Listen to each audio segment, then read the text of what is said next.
ఒక 2000 సంవత్సరాల నుండి గతం నుండి అస్పృశ్యత గురైపోయి ఊరి వాడకు వెలివాడలో వెలివేస్తూ చాలా దూరంగా చాలా ఇబ్బంది పెట్టుకుంటూ అస్పృశ్యతోనే అంటరానితనంతోనే చాలా ఇబ్బందులు పెట్టి వాళ్ళు కొంత ఎంపవర్మెంట్ కావాలి, రిజర్వేషన్ కావాలని చెప్పి ఉద్దేశం పెట్టడమే రిజర్వేషన్. సో అంబేద్కర్ గారు కూడా చాలా సార్లు మొదటి రౌండ్ టేబుల్ సమావేశం, రెండో రౌండ్ టేబుల్ సమావేశం చాలా సార్లు మాట్లాడడం జరిగింది. ఇక రిజర్వేషన్ అంటే ఇక చట్టసభలకు వస్తే సపరేట్ రిజర్వ్డ్ స్థానం ఉండాలి ఎస్సీలకు, సో దళితులకు ఖచ్చితంగా ఉండాలని చెప్పి అంబేద్కర్ గారు కొట్లాడారు. సో అప్పుడు గాంధీ కూడా అడ్డం పడ్డాడు. అట్లెట్లా ఉంటది, హిందువులో భాగమే కదా దళితులు, అట్లెట్లా ఇస్తారు, ఇయ్యకూడదు అని, అట్లయితే మరి మీరు వేరుపరిస్తే ఆత్మహత్య చేసుకున్నట్టు అన్నట్టు చాలా మాట్లాడారు. నేనేమంటున్నంటే రిజర్వేషన్ అనేది ఖచ్చితంగా ఉండాల్సిందే. మరి రీసెంట్ గా ఈడబ్ల్యూఎస్ రిజర్వేషన్ కూడా మరి సెంట్రల్ కి తీసుకొచ్చిందే కదా. మరి నేనేమంటున్నా, ఎవరైతే అంటే సామాజిక సమానత్వం, ఆర్థిక సమానత్వం లేదు కాబట్టి రిజర్వేషన్లు అనేటివి ఉండాలి. ఆ ఉన్న రోజు ప్రాబ్లం ఏం లేదు, ఎత్తేసిన ప్రాబ్లం లేదు. కానీ ఇప్పటి వరకు మీరు ఏ గ్రామంలో పోయి చూడండి, ఎక్కడ ఉన్నది ఆర్థిక సమానత్వం ఉందా? ఒక అగ్రవర్ణాలు, ఒక పేదలు, ఒక దళితులు సమానంగా ఉన్నారా ఇప్పుడు?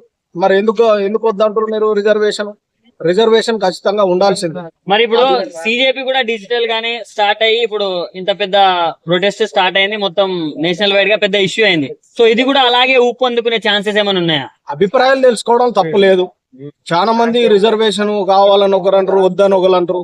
కానీ బేసికల్ గా చూస్తే, రాజ్యాంగ పరంగా చూస్తే, సో ఎవరైతే అంటే గ్రామంలో కూడా వెలివేయబడ్డారో, ఇబ్బంది పడుతున్నారు, సో దీంట్లో కూడా అంటే సామాజికానికి దూరంగా ఉండి సొసైటీకి సంబంధం లేకుండా, తర్వాత ఆర్థికంగా ఇబ్బంది లేకుండా వాళ్ళకి ఖచ్చితంగా రిజర్వేషన్ కల్పించాల్సిందే.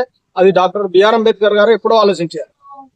అంటే ఇప్పుడు రిజర్వేషన్లు తీసేయాలి అని చెప్పేసి చాలా కాలంగా జరుగుతుంది. కానీ ఎన్ని ప్రభుత్వాలు మారినా కానీ రిజర్వేషన్ మాత్రం తీయలేదు. ఇప్పుడు మరి ఈ పార్టీ వల్ల, ఐ మీన్ ఈ జెన్జీ వల్ల సాధ్యమవుతుంది అంటారా? ఇది నేను ఏమంటున్నట్టే, రిజర్వేషన్ అనేది ఒక హక్కు. ఎందుకు అంటే మరి ఆ రిజర్వేషన్ అందరు సమానంగా ఉన్నప్పుడు రిజర్వేషన్ తో పని లేదు. ఇప్పుడు నువ్వు ఎగ్జాంపుల్ చెప్తున్నా, సో ఒక దళితుల్లోనే మాదిగా కమ్యూనిటీ ఉంటది. తర్వాత బీసీలలో కూడా గౌళ్ళు, యాదవులు, మిగతా ఉన్నటువంటివి ఉంటది.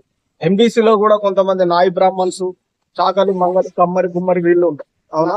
సో ఇట్లా దాదాపు బీసీలో చాలా కులాలు, ఎస్సీ ఎస్టీ మైనార్టీలో చాలా కులం. మరి వాళ్ళు ఎప్పుడు ఎంపవర్మెంట్ కావాలి? రిజర్వేషన్ తీసేస్తే అందరు సమానం అంటారు, ఉద్యోగాలు సమానం అంటారు. మరి వాళ్ళు ఆల్రెడీ ఆర్థికంగా ఉన్నారు. ఒక్కొక్కరికి 5 ఎకరాలు, 10 ఎకరాలు, 30 ఎకరాలు వాళ్ళకు ఉన్నాయి. అసలు ఈ గ్రామంలో దళితుల కొరకన్నా ఒక 2 ఎకరాలన్నా కనీసం ఉందా? మెజార్టీగా చెప్తున్నా 2 ఎకరాలు, 3 ఎకరాలన్నా ఉందా? మరి నువ్వు రిజర్వేషన్ తీసేస్తే వాళ్ళు ఏం చదువుకుంటారు, ఎట్లా ఎంపవర్మెంట్ అవుతారు? అది కాని పని. ఏ పార్టీలు కూడా ఇది చేయవు. నేను చెప్తున్నా కదా, రిజర్వేషన్ అనేది ఎప్పుడైనా ఉంటది. కులాలు ఉంటాయి, మతాలకు సంబంధం ఉంటాయి, అందరు కలిపే ఉంటారు. భారతదేశం అంటేనే భిన్నత్వంలో ఏకత్వం. కులాలు ఉంటాయి, మతాలు ఉంటాయి, రిజర్వేషన్ ఉంటాయి, అన్ని ఉంటాయి. Thank you.